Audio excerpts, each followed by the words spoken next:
Good night, good day? Great traffic? Yeah. Well, thank you for the invitation, and just love getting to know everybody here and love Gateway, so it's really, really good to be here. I want to tell you a story. A burglar was entering a house to burgle. I don't know if that's a word. He was burgling. And so he was doing what he was called to do, using his skill set. And it's 2 o'clock in the morning, and the whole house is dark as he's burgling. And he's in there getting the silverware and the DVD and the 50-inch screen and all the stuff. And he hears a sound. A voice, actually. And the voice says, in the deep, dark silence, Jesus is watching you. He goes, what was that? He hears it again. Jesus is watching you.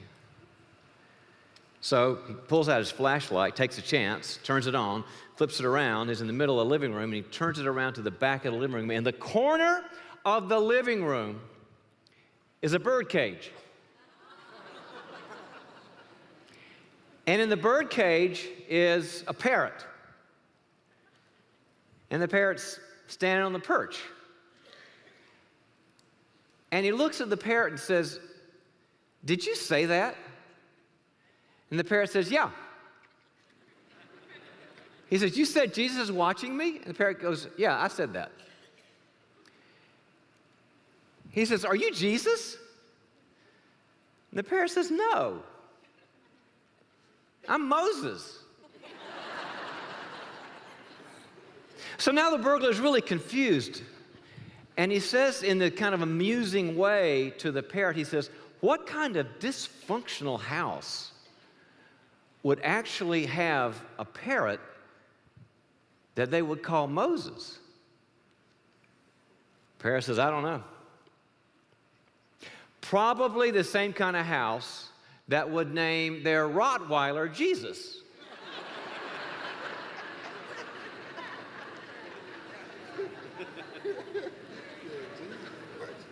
True story. No, I'm lying.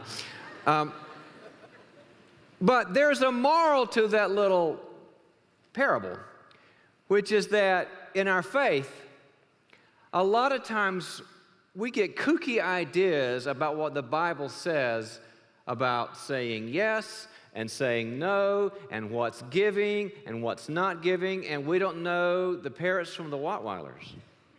And some of you guys have opened your lives and your money and your heart and your brains to Rottweilers.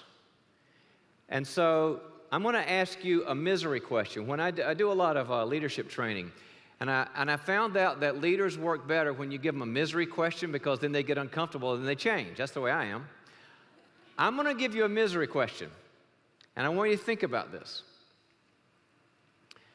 Think about the last, 30 days of your life.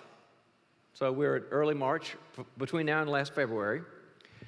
In the last 30 days, sometime when you said yes and you should have said no. See, the pastor there is already getting clinically depressed. I can already tell. He's like pulling out his hair. Sometime when you said yes to someone's calling you or wanting a lot of time with you that you didn't have, or wanting, you to spend time with them to help them, or lending them money, or taking their exam for you, or whatever, when you knew you should have said no, but you said yes. And I want you to think what it cost you. That's the misery question. It cost me something. Before I learned these principles, and I'm still learning them, it cost me time and energy and feeling burnt out and stressed out and all that. And I think it's a problem because we spiritualize it and we act like it's Christian, and it's not. It's kind of the opposite of what the Bible says. So here's our takeaway. I'm a takeaway person. I've got 4 takeaways for you guys. that by the end of the evening, we're going to do a little training. I'm going to go into some content of what the Bible says and how it plays out in our lives. Number one, I'm going to teach you what a boundary is so you'll know what it is. Some of you don't know what one is. Some of you are married to one. That's a lot of fun too. So you're going to know what a boundary is. Second, you're going to know why they're so important and why the Bible says you better have them, and you can have a lot better life with them, and you're going to have a lot more misery without them. And the third thing you're going to learn is some of the obstacles, some of the things that keep us from having them. Because there's things in our heads that keep us from having them. We'll fix those. Well, we won't fix them, but we'll talk about how to do it. And the fourth thing is some skills, because I want this to be very practical and useful for you and all that. Those are big, big four things. So, the thing that's important to me is that you know this is from the Bible. This isn't psychobabble talking. This is God talking and telling us about it. And I want to start with the very first part here where it says what boundaries are. And I want you to think about a passage. If you're taking notes, you have an outline right on the... By the way, I know some of you like outlines, and some of you don't like outlines. If you like outlines, you're somewhat anal retentive and a little bit obsessive compulsive. And right now you're going, where is he on the outline? Oh my gosh, I need my Prozac right now because the outline is not working and I'm gonna have a really bad night. You're very left brain. Then God made people called right brainers. You didn't even know there was an outline. And if you knew there was one, you didn't care. And right now you're not thinking, where is the speaker on the outline? You know what you're thinking? You're thinking, do unicorns exist? Is he going to answer that question? I've been thinking about it all day.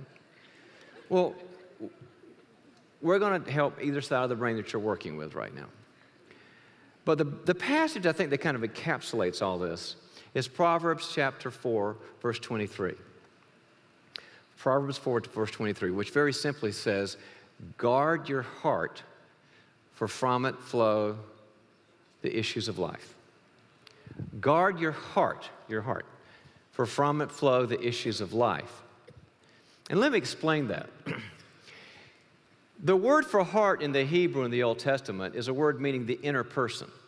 Everything in my skin is in my heart.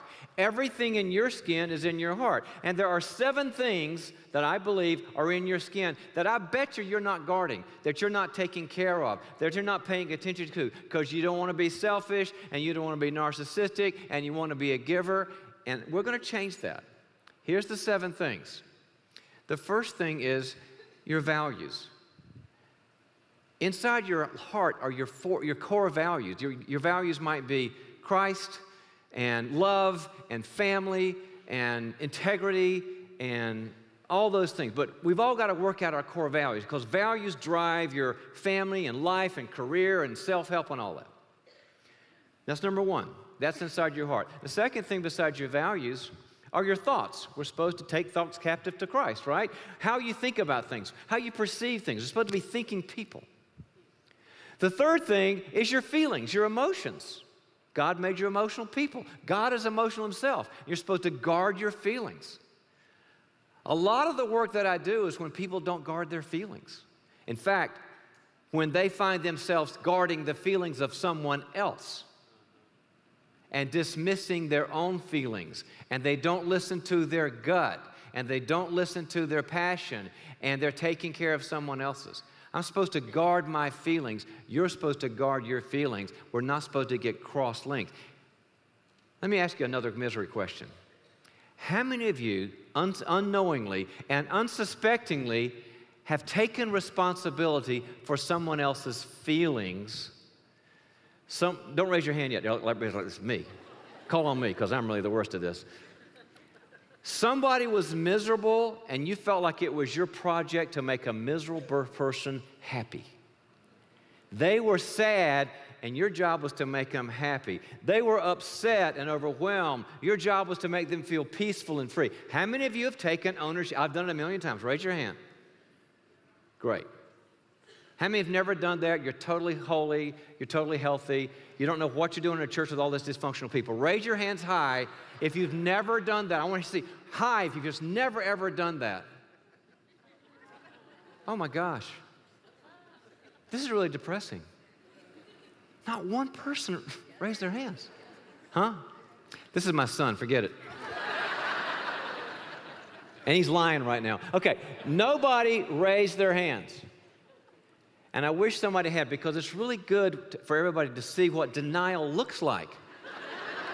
And you can pray for the person and learn from their life, and because we all do it. And how did that work for you? To try to put all your energy into making a miserable person happy. As Dr. Phil would say, how's that working for you? You know what happens? I get miserable. Because the Bible teaches I love other people, but I can't take responsibility for their feelings, their core values, their thoughts. Those are the first three. Here's another one. Your passions. God is a passionate God. He says, David says, passion for thy house, zeal for thy house consumes me. We're supposed to have passion. I've got to guard my passion, because if I don't have passion, I don't get up in the morning. The fifth one is my sins and weaknesses. We all have sins and screwed up things we do, and weaknesses and frailties, and I got to guard that and make myself healthy. Another one is my history. We come from families of origin. We come from churches. We come from schools. We come from athletic events. We come from musical training. We come from coaches. We come from seeing Whiplash and thinking that was just like my third grade teacher. And we all have a history, right? And the seventh thing is our strengths. Because the Bible teaches about gifts that you have. And some of you guys are great at math, and some are great at art, and some are great at people skills, and some are great at chilling, and some are great at, that's not really a strength, but those are the seven things inside you that God says are your problem and your responsibility. And if I don't guard myself, bad things happen. I was telling this to somebody, he said, you're saying we gotta be selfish. I said, what? Yeah, you're saying I got to be selfish and look at these things. I said, let's change the S word here, Junior. You're not being selfish. You're being a steward. You're being a steward because you're supposed to live a long life and be healthy and have energy and love the Lord and love other people and want to get up in the morning and take care of your family and have a great career and go serve. And how can you do it if you're not guarding your heart? It's about stewardship, and the next time you say no, don't let somebody say you were selfish. Unless you were. So there are two great functions of why boundaries are so important. If you're learning to guard your heart, number one is because we need to say no to protect the stewardship. Anybody ever heard of a term called burnout?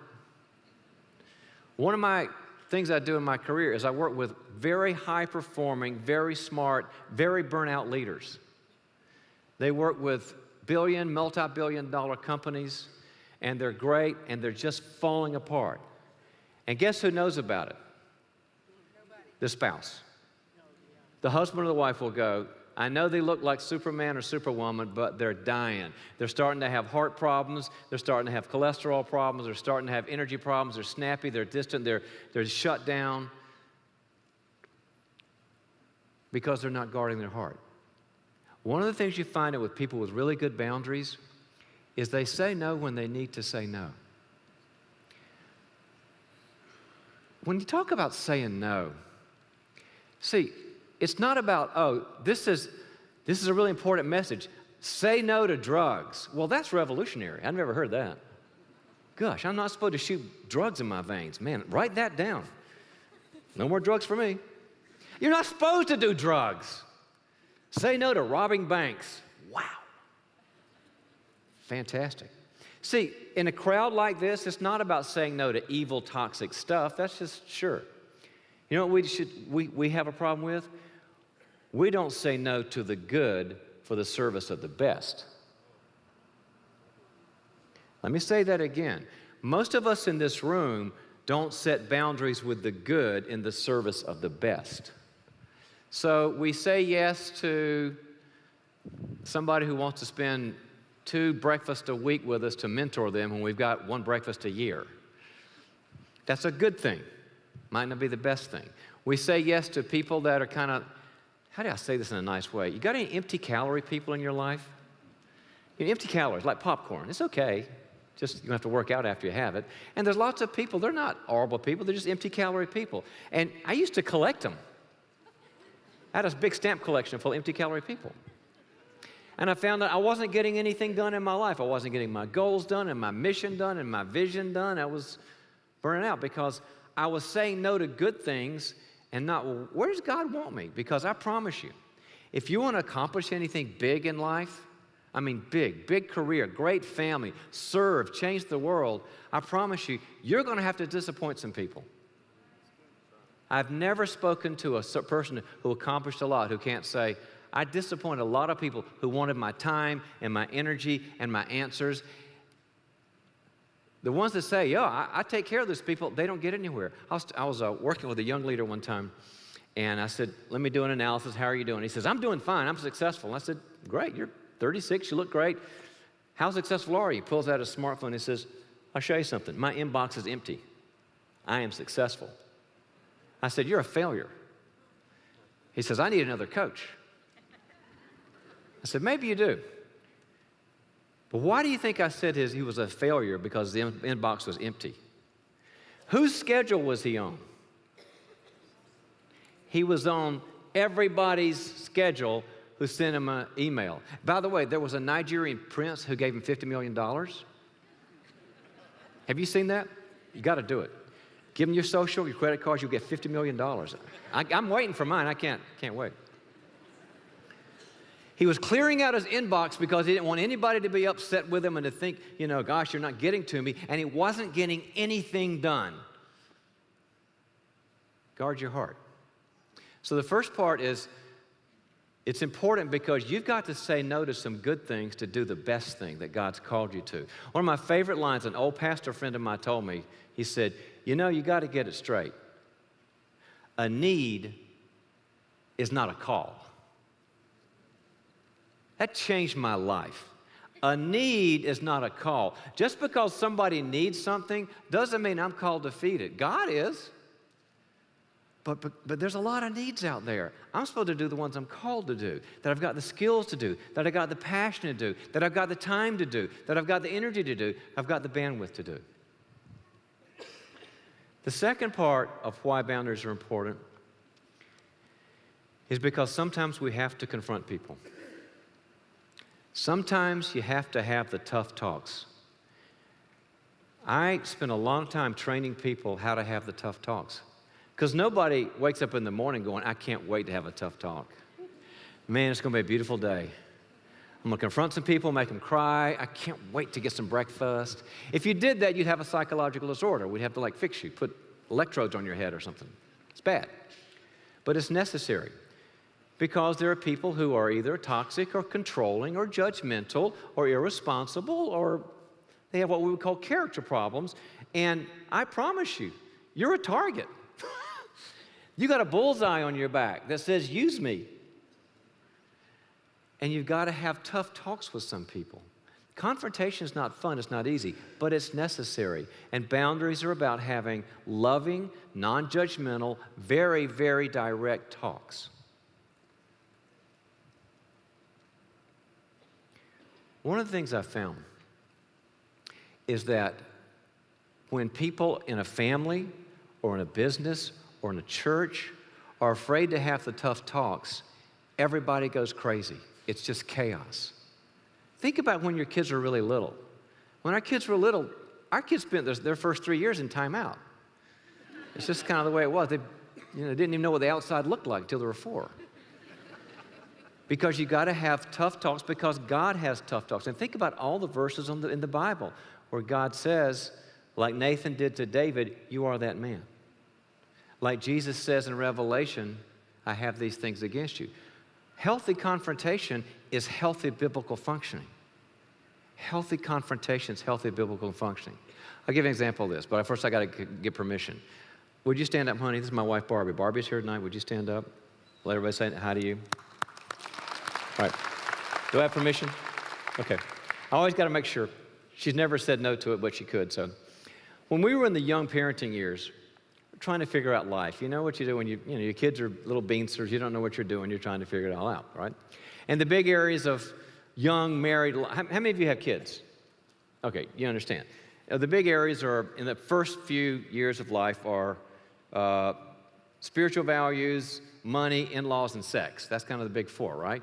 Spiritual values, your money, because you don't have any, and in-laws, and how crazy are they, and sex, and what do you do with that? It's all that, right? And so we're working on all those issues, and I would say, we've got a spending problem here, or she'd say, we've got an in-law problem here, just the things you do. And sometimes, Barbie's just a really nice person.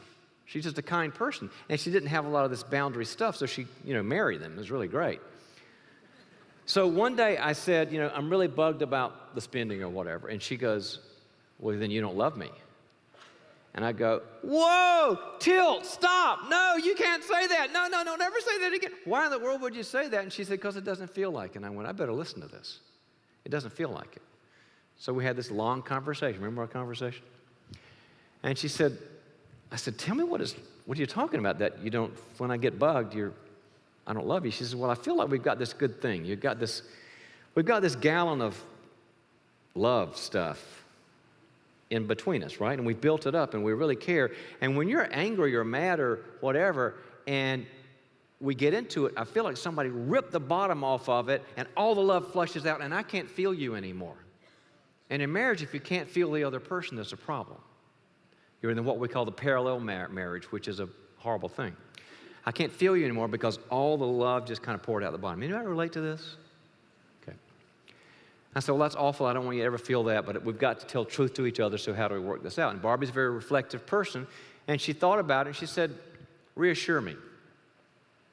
Reassure me that you care, and that will help. And I said, great, that was our little system. So if I had to talk about the big four, and have to say, now, wait a minute, before I get into this, you're it. I'm your biggest cheerleader. I love what God's done. I think you're the coolest person in the world. And then we'd have the talk. And it worked until one day. And I walked in the living room. I don't know what it was about. We don't know anymore. It was something. And I said, I want to tell you, you're it. I'm your biggest cheerleader. I'm so glad we're together. She goes, will you just get to it? Now, that's a beautiful thing. That's a beautiful thing. Let's interpret what she meant by that. What was she saying? She was saying it worked. We took the bottom of that love jar and we tied it together, and now when we're telling truth to each other, it doesn't all come out. Ephesians 3:17 says we're supposed to be rooted and grounded in love. Psychologists call this internalization. God made it up before psychologists did. Internalization means I can feel your love even when we're upside down. And it is a great thing for a marriage, and it is a great thing for a family, and it is a great thing for friends. We need the skill of telling the truth in love to each other. So that's why it's important. It's important because you've got a life to live, and you've got goals to reach, and you've got a mission to do, and you've got a great passion in you. And if you're letting people take it away with the good and not go to the great, it's going to be a problem. And also, you need the skill of confrontation, all right? So that's what they're about. And so that's why they're important. Now, let me talk a little bit about why this is so hard. I mean, it'd be easy to say, well, okay, I'll have a boundary today. Just, give me the injection. It's not that easy. It's more like a spiritual muscle you've got to develop over time. And here are three obstacles that people in this kind of group would have, and I want to just go over them with you, because you can identify probably with at least one of the three. The first is a fear of loss of relationship. That if I set limits and disagree or disappoint you or let you down or confront you, that I will lose the relationship with you. that we've got a good thing going in my family or in my friendship or in my business or in my church. But if I confront you and say something to you that you don't like, you'll take all the marbles here and you'll go back home, and I'll be without you. Now, let me tell you why this is so important. It's important because the Bible teaches that we desperately need each other. We desperately need each other. 1 Peter 4:10 says that we are the stewards of God's manifold grace. We are the stewards of God's manifold grace. God actually gives His grace to us through each other. And that's why when I work with people, I always check them out and I say, how vertical are you and how horizontal are you? Because we're supposed to get our nutrients and supplements of life through God vertically. We get them through His love and His grace and His Spirit and His power and the great worship like this and all that. That's the vertical part. But the Bible also teaches I'd better get it from the horizontal part too. Love and support. And most Christians I know are pretty good with the vertical, but really, really not good at all in the horizontal. The horizontal is scary because I've got to take a risk. I can tell God, oh, take care of me, fill me with your love. You know, He's God, sure, that's who He is. But to be vulnerable with somebody else and to say, I'm having an awful day, I need 20 minutes of your time, and they could say no, or to say, I feel insecure, and they say, I thought you were strong, I don't like weak people. I could be rejected if I'm vulnerable. I could be shamed if I'm vulnerable. So I just make it all vertical. And I say crazy things like, oh, I don't need people, I just need the Lord. Anybody ever heard the comedian Michael Jr.? He gets it. Michael Jr., we'd spoken together at conferences. He talks about oversaved people. You ever heard of an oversaved person? He says, here's how you know when somebody's oversaved. When you say to them, I'm really like thirsty today because the sun's so hot. I'm thirsty. And they go, I'm thirsty for the Lord. Where's my keys? I need the keys to the kingdom. They're just oversaved. They're kind of weird. And you like them, but you have really short lunches with them. It's just weird. Because they're oversaved. See, God meant me to be highly vertical, really connected to Him and His power and Spirit and His Word, but highly horizontal too. And we are without the horizontal. You know what we do? We put it all on our spouse and our dog. How do you get your needs met? Well, the Lord and my spouse and my lab. Well, I feel sorry for your dog, and I feel sorry for your spouse. Because I've got to have other people in my life. We're supposed to get love and support and grace and truth and everything from other people. The vertical life is not enough. God made a system where the vertical life is not enough. That's why we're going to tell you about the process groups next week. You've got to do the process group, and I'll tell you why at the end of this. It has to do with neuroscience and neurobiology. And if you don't do the process groups, all this won't really matter within 90 days. It'll flush out of your system because God made a system that's horizontal. Having said that, people are important to each other. And so we run the risk of saying to somebody, I can't be with you tonight, or I don't like your attitude, or I feel like you're judging me, or I asked you to go get the milk and you didn't do it and you let me down or hurt my feelings, and they may leave. And if they leave, I'm in trouble. So some of us don't set boundaries at all for fear that someone will leave me. Don't abandon me. Don't walk out of my life. Don't pull away the supplements and nutrients that I need to survive. This is God's system. And we go with all sorts of fears. So you know what we do? We just let people take us hostage. As long as you don't leave, as long as you stay around, I'll never tell you no. That's hostage taking. God has a solution for that. And the solution is what I call a life team. A life team, like athletic team. That you'd better not be dependent on any one person. I don't care how great your spouse is. If the only person you're going to is your spouse, you are putting a lot of hay from the truck on that person. It's what we would call a dependency conflict. Instead, have a great spouse or a great dating relationship or whatever you've got, but have somewhere between 3 and 7 people that know everything about you. I mean everything, the good, the bad, the ugly, the 14 times you were in jail, all that stuff, the reason the church won't let you come in without an ankle bracelet, all that stuff. There's got to be 3 to 7 people besides your spouse that know that. And I've got them on my speed dial on my phone, and when you're having a hard time and you feel overwhelmed and bugged and out of it and you don't know where God is, you got to call that person and say, I need 8 minutes with you, and I just need to vent. And I tell you what, once I learned how to vent, I was so happy. Because David vented. How politically correct was David? Hey, what are you doing, God? I'm like in a cave. I'm the king, and this guy's going to kill me. Do you even care about me? David vented, and God blessed it. We were meant to vent to each other. And you don't need answers. You just kind of need somebody to say, yeah, that's tough. I'm for you. I'll be with you.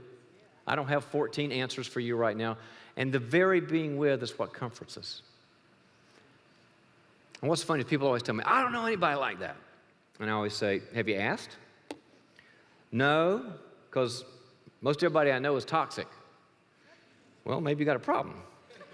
Because what I've found is that everybody else wants this too. When you finally say, can we have lunch and just talk about life? They go, oh my gosh, I don't do this to anybody. This is so, gosh, great. When can I do this again? Get the life team together.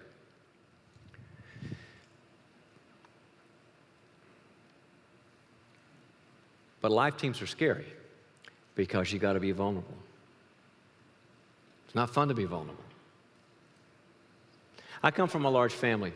Fairly large. It's 4 kids large. These days it is. Back then it wasn't. And I love my family, and we all love each other. And every year we go to the East Coast, because I'm from the East Coast originally, and my wife and our kids go see them, and we all like each other. And I went to see them one time a few years ago, and my niece, Lindsay, comes up and says, Uncle John, can I talk to you about a problem? I said, what's up? She goes, I've got a really bad life. And I said, well, I'm sorry, what happened? She goes, I'm a senior in college, and I'm a communications major. Does that tell you anything? So I said, you got no job prospects? She goes, yeah. I said, I'm sorry. She goes, my boyfriend and I broke up, and I really miss him, and he was a good guy, and I'm really heartbroken. I said, well, that's awful. And she said, I don't even know where God is anymore because I just don't even feel him anymore. I don't even know if I believe in him anymore. And my heart just broke for her because I remember my 20s. They were not, anybody have a tough 20s? Okay. Anybody in a tough 20s right now? And so I said, I'm so sorry. I mean, you've got a job problem, and you've got a boyfriend problem, and you've got a God problem. That's awful. I said, what's your mom, my sister, doing with that? She goes, that's what I want to talk to you about. I said, what do you mean? She says, you got to fix her. I said, I'm on vacation. She goes, if you really love me. She said, I said, what's got to fix? Well, she says, well, she tells me the same things every time. When I tell her about the job thing or the boyfriend thing or the God thing. I said, what does she say? She goes, Lindsay, listen to me. You're a Christian. You're smart. And you're pretty. Feel better. Now. I said, she says that? She goes, yeah. So does that work? She goes, no, that's why you need to fix her. I said, well, what do you do? She said, I just avoid her, stay away from her. I said, well, that's sad. You need your mom right now. What's your dad do? Dad and I talk all the time. I thought, okay, we've got a baseline here now.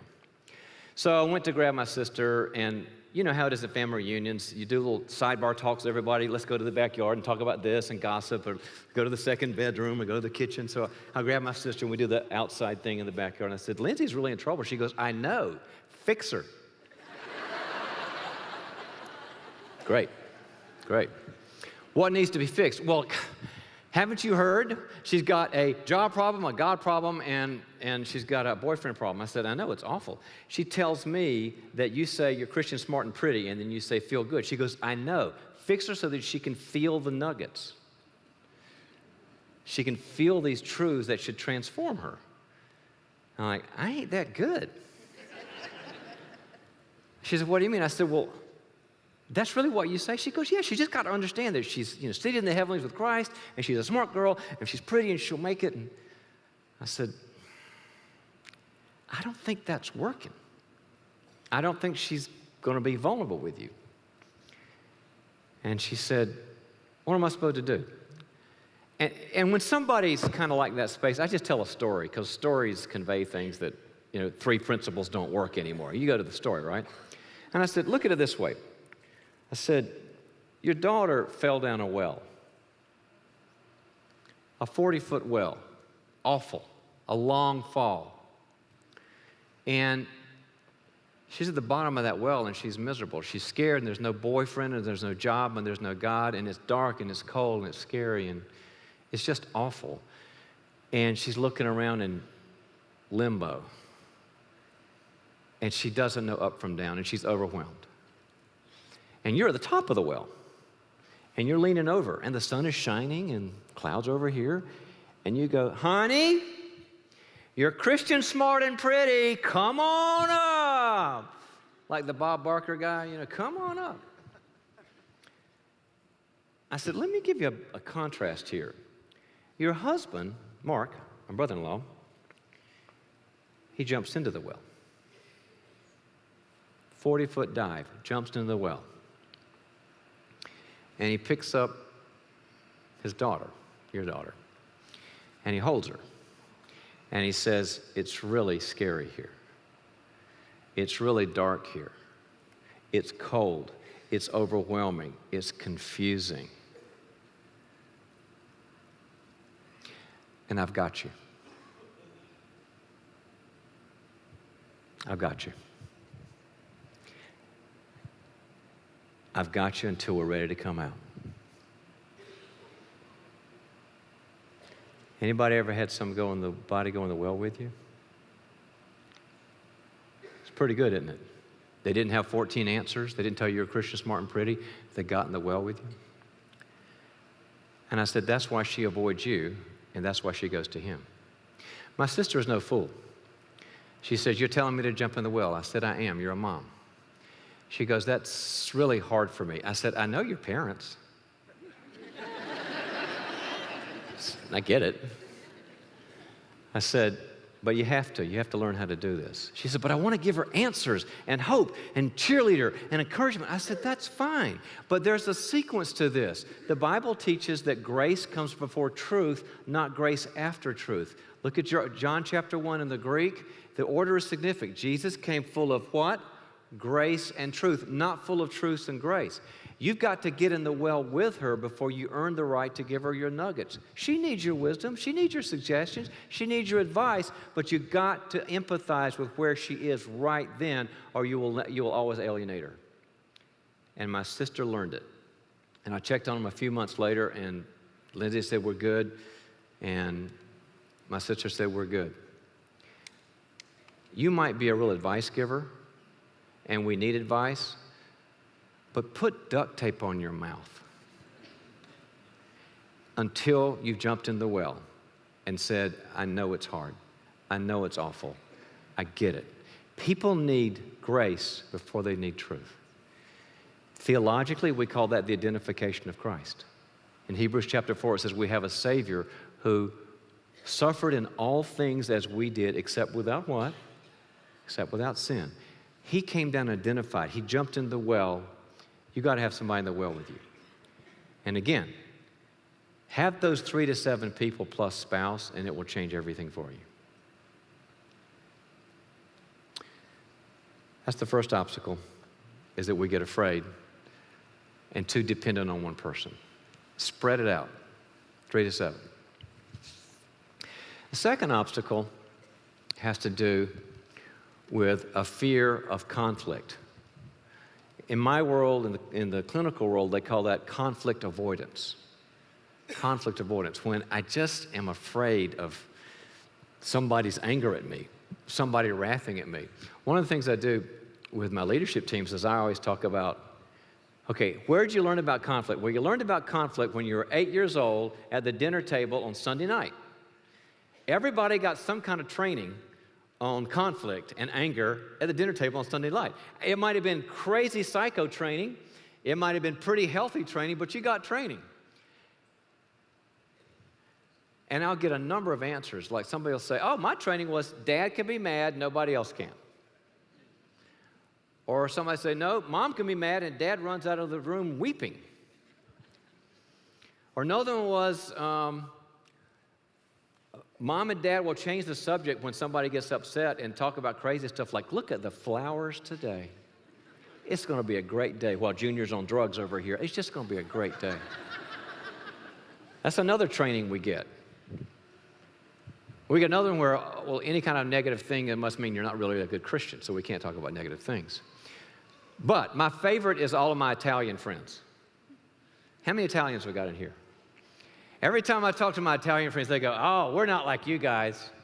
We scream and yell at each other and throw stuff. It's great. We never solve any problems, but it's just so great. But you learn how to have conflict, and most of us did not learn that conflict was a good thing. So we avoid conflict and don't set boundaries so nobody will get mad. And in my world, we call that a people pleaser. People pleasers are afraid of conflict. They don't have the skills to handle conflict. And yet Galatians 1 says, I want to be a God pleaser, not a what? Man pleaser. I'm going to be upsetting people all my life. And that's how things get done. That's what we call disruptive work. But if I'm afraid of conflict, I will not set boundaries. Here's what happens. We then train people to, when they need something from us, to just get mad. That's how our kids are trained that way. We train our employees that way. We train our spouses that way. All you got to do is tune up and ramp up a little bit and get the red face, and we'll back off and say, oh my gosh, don't get mad. Whatever you want, my money, time, take my third child, it's fine. We train them to get mad. And yet Proverbs 17:17 says, if you rescue the angry man, you will only do it again. Interesting. If I'm conflict avoidant and I rescue people from their anger and say, I've got to walk on eggshells around you, don't get mad at me, what am I training that person to do tomorrow if they want something? Ramp it up. The only answer there is you've got to have courage. I'm a big role play and practicing fan. I believe in role playing these conversations and practicing these conversations. Henry Cloud and I wrote a book called How to Have Those Difficult Talks, where we script it out. Because all of a sudden when you get it, you go, you know, I'm with this person and they're ramping up and the face is getting red and they're getting loud. They're a 3-year-old having a tantrum. I get it now. I know they weigh 270 and they're 6'3", and they're 38 years old, but they're a 3-year-old with a tantrum saying, wah, wah, wah. And it kind of takes the power out of it. So that's the second big one, is you got to learn how to handle conflict and be courageous and just tell somebody, I know you're upset and we'll get through this, but we don't do tantrums in this house. That's the second. The third obstacle I'm going to go to in a minute, but one thing we know, I do a lot of speaking, is that the ability of the brain to metabolize information is based on the ability of the fanny to sit down. So stand up for about 1 minute and just kind of stretch out a bit and tell somebody, why don't you have any boundaries or something like that. And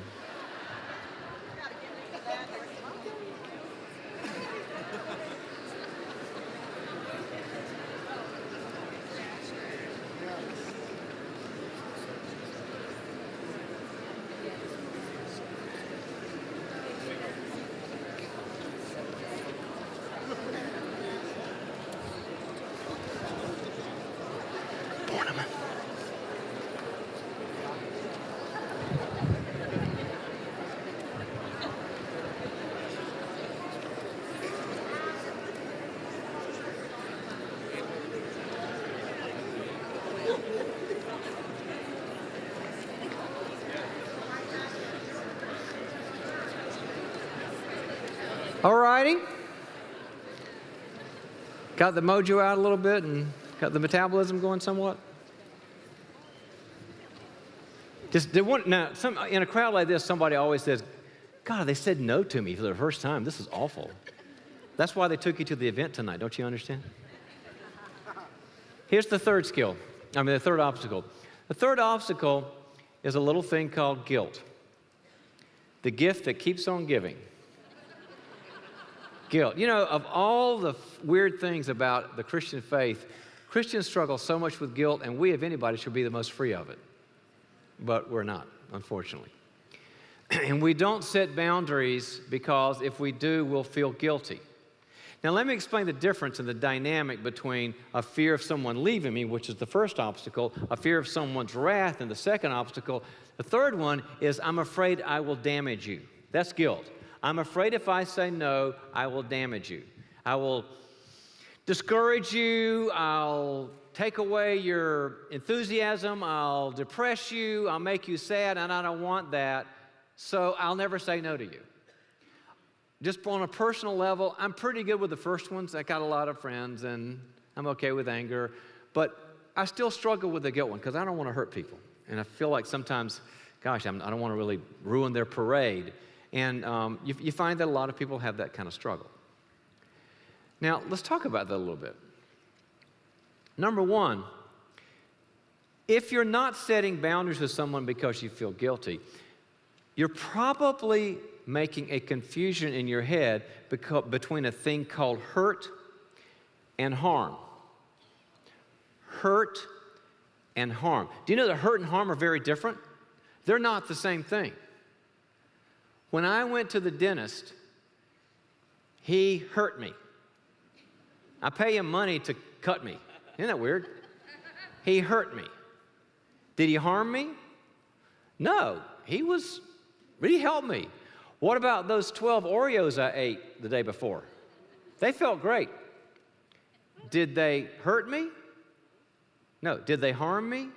Yeah, they damaged me. Then I had to go see this guy who then undid that by hurting me in a different way that did not harm me. Does that make any? There's a big difference between hurt and harm. Do you realize that growing Christians are supposed to hurt each other? We're never to harm each other. We're never to damn each other. But we're supposed to make each other somewhat uncomfortable so that we grow. That's why you have honest feedback. That's why you say, you know, your tone of voice is really tough right now, or you're kind of making this all about you, or I just felt judged, or you really let me down. You made this promise and you didn't do it, or you're controlling me. That's good feedback. And the Bible says over and over and over again, I'm supposed to speak the truth in love and receive the truth in love. That's what healthy relationships are about. But if you don't know the difference between hurt and harm, you end up walking on eggshells again and being really, really careful. One thing you find out about people that walk on eggshells is they don't trust anybody. They don't feel free with anybody. They're always afraid they're going to step over the line and upset people. Did you know that the word trust in the Old Testament means to be careless? Without care. To be trusting, to trust God or someone else means to be without care. Meaning, I don't need to edit with you. I don't need to be politically correct about everything I say or spiritually correct just so you'll hear it right. If I love you and you love me and we're safe with each other, I can just tell you, here's where I am. We'll pick up the pieces later. And those are my deepest and best relationships, and those should be your deepest and best relationships without care, careless. But if you feel guilty because you're so worried about damaging people when it's actually not damaging people, you cannot be trust. You cannot be open. You're careful. A lot of us in the Christian world are too careful. I'm not saying be mean and abusive. That's silly. I'm saying we need to be careless with each other. And the best and deepest growth comes from being careless. Well, there's a great term that I learned in psychology that just kind of summarizes what the Bible says. It's a word called fragilize. Fragilize. And fragilize means I see other people as fragile, that they're going to fall apart if I let them down, or if I'm negative with them, or I don't tell the truth. They're like China dolls ready to fall apart. And what you find out is that very high-performing people, leaders, moms, dads, parents, sphere of influence people, they tend to fragilize others. And they don't sit down and have the tough talks because they're so afraid of wounding someone else and hurting them. What we found out is that There are people desperately need structure and order in love. So how do you get out of the fragilizing? Anybody here fragilize anybody? Okay, I'm the only one. Okay. So how do you get out of it? Here's how you get out of it. Think about the last time somebody said no to you. You know, for something really big like you're at McDonald's and they said, we don't have any more hot apple pie. I mean, that could be, time to slash the wrist, right? I mean, that's a big deal. So maybe somebody said no because of that. Or maybe somebody said no that you wanted time with. Or maybe you wanted someone to care about you and they were into themselves. Or maybe you needed money or whatever. But think about how you handled someone else's no. What did you do? Well, we tend to do things like negotiate. Well, there's another way we could do this. Or we ask again, are you sure? Or we, try to go to someone else to get our needs met. We call that adaptive behavior. Y'all are sitting here because you're adaptable people. You could handle a no. The last time you heard no, you didn't run out of the room screaming, I hope. I've seen fragile people. I know what fragile is. I'm a shrink. I mean, fragile's fragile. It's when we put them in these white jackets and we give them drugs. That's like fragile. Now, upset is not fragile, but a lot of people see somebody upset and they think they're fragile. They're just strong people who are upset. They're upset. That's all they are. You adapted to the no. Here's my big point here. Respect the other person enough that they can adapt to your no. Let me say it again. Respect that other person enough that they can adapt to you no. They don't need to like it. They don't need to sing Kumbaya, you told me no, thank you, do it some more. But respect them that they're not a little 3-year-old who's upset and is going to fall apart. They're a resilient, adaptive human being. And for you to walk on eggshells is a sign that you don't respect them. Some of us need to bump the respect and realize, sure, they got upset, but they can handle it because I can handle a no. It's a really, really good thing. Here's what I like to do a little survey time. So those are the three big obstacles: fear of loss of relationship, fear of guilt, and fear of someone's anger. And you can say, just raise your hand on any of them. I just like you can say all 3 of them, or you can say, I don't understand the question. That's fine. How many of you are aware that you have struggled with a fear of loss of relationship? Okay? Fear of someone else's anger controlling you. Fear of your own guilt. Why am I here? My wife drugged me here. I don't know what this is about. I thought it was an Amway conference. What's the deal? That's about right. That's about the right spread. It's generally kind of like most people say, probably 60% in each one. That's just kind of the human condition. But use the skills. Get the life team together. Learn to be courageous in conflict.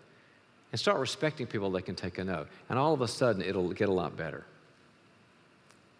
Okay, now let's go to the skills part.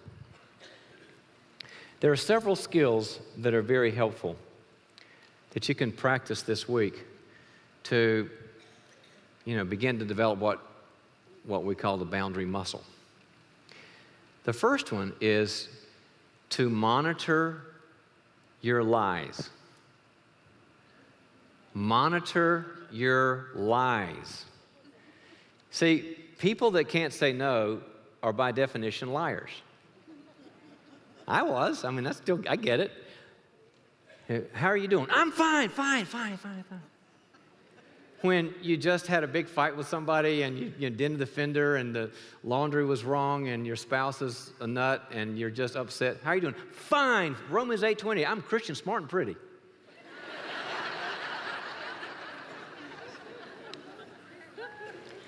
So we lie. And you realize, oh my goodness, I do lie. I don't tell people how I feel. I'm careful with people. I try to take care of them instead of just trusting them and respecting them. And so just kind of get on your notes section in your little smartphone when the next time you held back from telling the truth and go, I've had people come back after a week and go, I'm the biggest liar on the planet. Oh my gosh. And I'm an elder in my church. They've got a problem here. But it's what we call the codependent dilemma, when you rescue people and lie thinking you're going to preserve people. You know what? Everybody knows what a codependent is right now. The word's been out a long time, right? A codependent is someone who, when they fall off of a cliff, someone else's life flashes before their eyes. That's how you know. So you got to diagnose how bad the problem is. Give yourself a week to just monitor all the times you're not coming up and being forthcoming with the truth, or you're holding back the truth. And you'll go, goodness gracious, I got a problem. I'm not doing drugs, I'm not robbing banks, but I'm a liar. Second one, use the word no every day.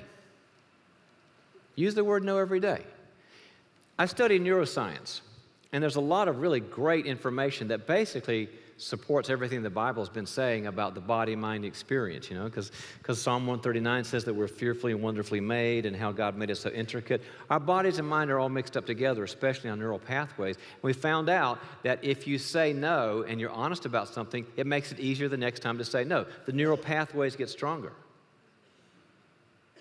Anybody here got sales training?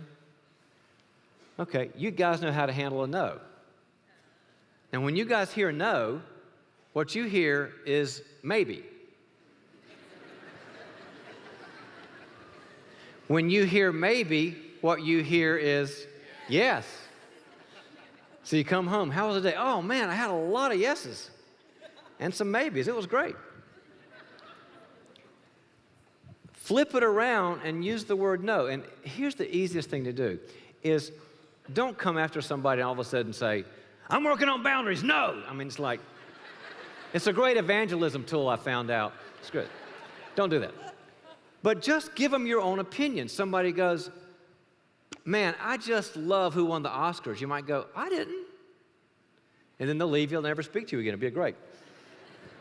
Or, you know, I really want to go for Chinese food tonight. And you might want to say, I want to go Italian. And then they divorce you. It's really fun. But if you start using the word no, you know what you do? In my world, you normalize a healthy culture. A healthy culture in your marriage, a healthy culture in your church, a healthy culture in your family, healthy culture in business. And all of a sudden, people feel a thing called empowerment. You said no and the world didn't fall apart. And you're Susie Cream Cheese. You're the nicest, most positive person in the world, and you said no, and things didn't fall apart. And people feel empowered, gosh, we can handle this. You know, for 17 years, you've been putting cream in my coffee. I hate cream in my coffee. Maybe it's time to tell you. Big whoop. So normalize the word no. Say it every day. God says no all the time. So the first one, find out how bad it is. The second one, say no. And here's the third one. Find out who you're giving power to. Find out who you're giving power to. Most of the time, when I'm afraid to say no and speak the truth in love and be honest, I am handing over enormous power to somebody. And I promise you, it's not worth it. You're handing over your birthright for a bowl of pottage. And I've had people give up marriages and their entire inheritance and their families and their businesses and their livelihood just to keep somebody happy that really didn't love them in the first place. And that is not the stewardship you want of your life. So do the homework and go, I'm giving enormous power to, I don't know, somebody at work or somebody in my family or whatever. And most of the time it's one of two things. We give power away for one of two things. One is we give power away to get them to accept us. Accept me for what I am and love me like I am. And so if I just never tell you no and just think about you and in your world all the time, maybe you'll accept me. And it never works. And the second thing we do it so that they will, in some form or fashion, give us power. That they'll say, I believe in you, you're a strong person, you can go have a great career, and they never do. It is an endless addiction. Who are you giving power to, And why are you giving it? Why are you giving away your birthright? I remember a friend of mine he's one of those charismatic individuals that everybody loves and wants to be with. And this is when the mentor movement was just starting. You know, everybody wants to be mentored now, right? So I'd like for you guys to mentor me tomorrow. Could you do that? And it's a cool thing because good mentoring is good. It's a form of discipleship and coaching and growth. And it's really cool. And can you spend time walking through life with me and where is God and where am I going? And this guy, everybody wanted him to mentor him because he was a good guy and smart and had great personality and great faith. And he was like a magnet. So, I mean, he's mentoring like 2 people a day with a full-time job. And his wife finally went to him and she goes, "What's your name? Mr. Mentor? Yeah, you got kids. Did you know that? You're kind of supposed to mentor your kids, aren't you?" "I'm sorry, I'd love to talk to you about this, but I got to mentor this guy over here, you know?" And so he and I started talking about it. He said, "You know, I love it. I feel like I'm useful." But we found out that he was giving great power to these people for lots of reasons. He had a very absent father, never got acceptance from his father, so he wanted all these guys to give him acceptance, blah, blah, blah. So he started getting his power back.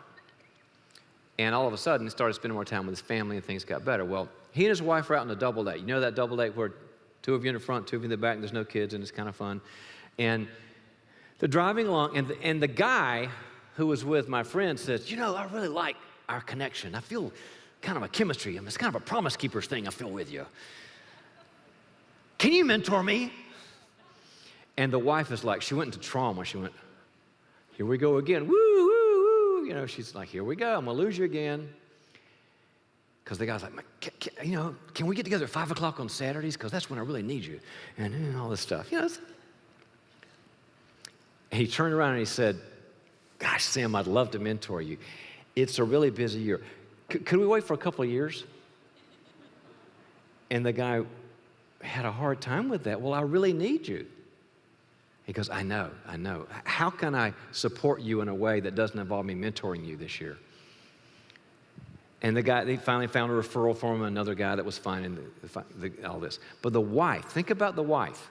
She's sitting there in the car listening to this guy put his family before the mentoring, which he had a pathological need out of his own dependency to meet. How do you think she felt? She felt valued and cherished and loved, and he's not out there slaying all the dragons. He still mentors people. He's one of the best mentors out there, but he limited it for their sake. I have no idea what my point is. I need some left-brainer to tell me where we are. It was the third skill. Thank you. Giving the other person power. You can tell who the right-brainer is in here. And so take the power back and realize I'll never make them happy anyway, so I'm not any worse off. And I've got a life that God wants me to live. Now here's the fourth one. I'm going to give you sort of a structure I worked out on how do you know when it's time to give to someone of your time or your money or your mentoring or your ear or whatever. How do you know? Because sometimes the needs are kind of confusing. I have 4 things this is one thing that's 4 things. It's one big thing and 4 little things. And this kind of explains it. If somebody comes to you and says, "I need your time, I need some money, I need your wisdom, I need you to let me live in the basement till I'm 40. People ask for lots of stuff. But somebody wants a piece of you. And God calls us to give, right? We have a giving faith. Here's the 4 things to do. The first thing is to ask yourself, is this something they could provide for themselves? Could they provide that time or money or basement or whatever? Could they provide that for themselves? Or is this just that it's kind of work for them or hard to do? Because the Bible is really good about those who are without. We're supposed to take care of those who are without. But those who are just kind of inconvenient or just don't want to get off and do things, it's not so great about. So are they really unable versus unwilling? Make sense? Here's the second one. Do I have the resource? Do I have the time? In my world, we call it bandwidth. It's a business term. Do I have the bandwidth, the energy? Do I have the excess? Because if I don't have the bandwidth or the time or the money, then I'm not going to take care of my own responsibilities. You know what Timothy says about those who don't take care of their families? The Bible says they're worse than an infidel. So is this going to take me down the drain, or can I give and still be okay? It's third rule. How am I feeling? Am I feeling cheerful? I think your feelings are very important. The Bible thinks your feelings are very important because the Bible says that God loves a what?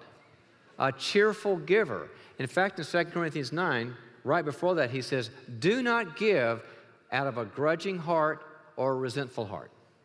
Don't give grudgingly or compulsively, for God loves a cheerful giver. So do a gut check and go, I'm really resenting this right now, or I feel pulled apart, or I feel like I want to sleep forever, or whatever. Check your heart, because your heart gives you information. Am I resentful or am I cheerful? Here's the fourth one. Probably the most important one. What is the fruit? What is the fruit of my giving? Because there are two fruits that come from giving somebody something that'll tell you everything. The fruit is either gratitude and autonomy, or ingratitude and dependency.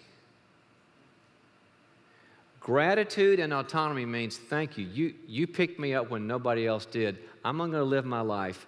Thank you so much. I can't tell you. You made a difference. You gave me grace. You gave me help. You gave me a leg up. And I'm going to go live my life and I'm fine. Or there is, what have you done for me lately? What have you done for me lately? You know, in Proverbs 29, it says the leech has two sisters. Their names are give and give. What have you done for me lately? And I need more from you, and more from you, and more from you. Obviously, the answer is go for gratitude and autonomy over ingratitude and dependency.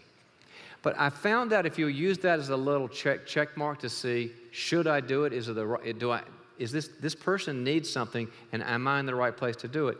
It really answers most of the questions. All right? So now, let me take us back to the beginning. I started off with the misery question. And the misery question was, when have you said in the last 30 days, yes, when you felt no? I want you to take that question right now and think through what we just did with it. Did I do it because I was afraid of losing a relationship? Do it because I'm conflict avoidant and I can't handle truth and conflict like God does, and I need to learn that? Or is it because I feel guilty and I just don't want it to hurt people and I feel like hurt is harm? Run that through the grid, that situation through the grid in a reflective manner. And the second thing is I would want to give you a homework assignment. I'm real big on homework because homework means we change. I'm married to a teacher. She's been giving me homework for 25 years. 27, sorry. I'll pay for that one. And let me give you a little homework assignment. Redo it. In the next 7 days, that time you said yes, redo it. I've had people just call somebody up and say, you know, when I told you I would give you the money or be on the phone with you on a support call 3 days a week, I was wrong. I was writing a check that I can't cash. And here's an 800 number. Or here's how I can give you one time every 2 weeks or whatever.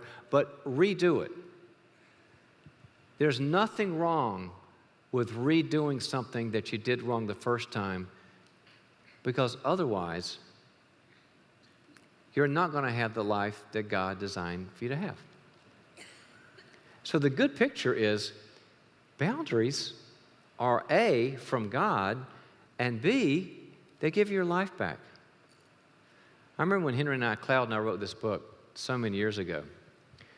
And back then it was different. The church, we had a lot of churches that were just angry at us. And people would come up and say things like, oh, you're the one that ruined my marriage. I'd say, no, we're pro-marriage. And I found out it's because she read the book and she said no once. And she wasn't supposed to have a brain. And so he couldn't handle it. But what I found is that over the years, we're into many years of this book now, and lots of these books, is that people that learn good boundaries are the coolest, most loving, most positive, most successful people in the world. Why? Because when you guard your heart, then God's got this oven called growth, and He needs to develop those 7 things, your values and your feelings and your thoughts and your strengths and your weaknesses. He's got to have that oven, and the boundaries help you to put them in the oven. He just turns on the heat, and you develop strengths, and you find passions, you find a career, you find love, you find spirituality, you find healing. But it doesn't happen until you're in the oven. Boundaries are just the oven. They're about growth. So, let me tell you the next step. If you look at neuroscience, like I said, it just mirrors what the Bible's been telling us, that there are 2 kinds of knowing. There's the knowing that comes from content. This is content. It's not very good, but it's content. And so you take notes and you get principles and all this and tips and skills, right? That's the content. That's only half the picture. It goes in our brains, and that's interesting. But if you don't do the second kind of knowing, within 90 days, you'll lose about 90% of all this, and you'll never remember it again. Guys, it's not like it's just cached somewhere inaccessible. It's gone, flushed, deleted, never comes back. Because there's a second kind of learning the Bible calls knowing, a second kind of knowing that comes from experience in relationships.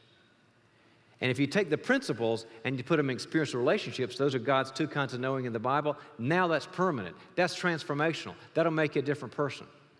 And that's why a really cool thing that happened that in the Gateway structure that Dr. Houston and the other people that brought me here did is next week, because there's going to be another event here next week, next Monday night, there are going to be groups, process groups, where they're going to bring questions that we have for engaging in this, and what about your obstacles, and how can we help you, what are your skills, what are your challenges. And if you'll engage with these process groups in relationships, that second kind of knowing will imprint it on your neural pathways forever, and you'll never lose it. I'm just really, really happy to be partnering with Gateway for something that's transformational. None of us are interested in 90 days of something that goes away. What a waste. So, one of the pastors here is going to come up and tell you how you can do it. You can do it with a texting thing, you can do it with an IT thing, there's all kind of ways you can do it. But the whole point is, come here next week, share in a process group, see what the experience is like, and see if you'll be permanently changed forever. God has great boundaries, and God's the most loving entity in the world.